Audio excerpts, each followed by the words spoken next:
आप बताइए भगवान राम 4 ही भाई क्यों थे, 3 या 5 क्यों नहीं?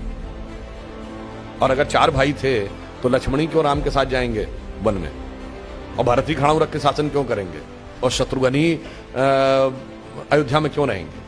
क्योंकि 4 भाई 4 पुरुषार्थ के प्रतीक है, धर्म अर्थ काम मोक्ष। भगवान राम धर्म है, शत्रुघ्न अर्थ है, लक्ष्मण काम है और भरत मोक्ष है। अब देखिए साहब, धर्म के साथ काम यानी कामना यानी इच्छा सदैव संयुक्त रहनी चाहिए, इसलिए लक्ष्मण सदैव साथ में रहेंगे। भरत मोक्ष के प्रतीक हैं तो खड़ाऊ रख के यानी धर्म के किसी प्रतीक को रख के तपस्या करेंगे, मोक्ष प्राप्त होगा। और शत्रुघ्न अर्थ के प्रतीक हैं तो इसलिए वो राजधानी में ही रहेंगे, अर्थ कभी छोड़ के नहीं जा सकता। इसीलिए आप देखिए कहा तो जाता राम लक्ष्मण की जोड़ी, मगर तुलसी बाबा ने लिखा हनुमान चालीसा में कि रघुपति कीनी बहुत बड़ाई, तुम मम प्रिय भरत ही संभाई। क्यों? देखिए कामना को तो धर्म सबसे प्रिय होना चाहिए, लक्ष्मण को राम प्रिय होने चाहिए, धर्म को मोक्ष। और फिर मैं एक और बात बताऊं, जो लोग कहते हैं ना राजा दशरथ के 3 रानियां क्यों थी, क्यों? इसमें 2 ही जुड़वा भाई हैं, कौन? लक्ष्मण और शत्रुघ्न। एक कामना एक अर्थ यानी इच्छा और पूर्ति, तो जुड़वा भाई है। और 3 क्यों जो होना जरूरी था?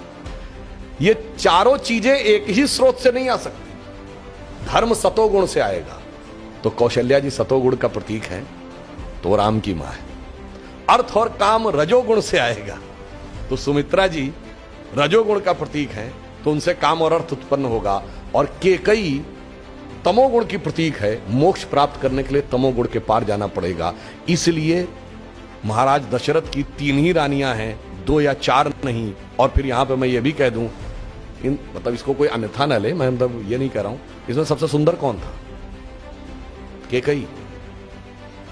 तमोगुण सबसे आकर्षक होता है और अक्सर उसी के पीछे बहुत सारी अनिष्ट की संभावनाएं भी छुपी रहती हैं। तो मैं कह रहा हूं अगर थोड़ा सा गौर से पढ़ोगे तो एक एक चीज में इतना गहरा अर्थ निकलेगा कि फिर अगर एनी बेसेंट ने कहा था कि for 40 years I have studied a religion by the name of Hinduism, the more you study, the more you love it, the more you get involved, more you respect it, तब जाके धीरे धीरे समझ में। बहुत बढ़िया।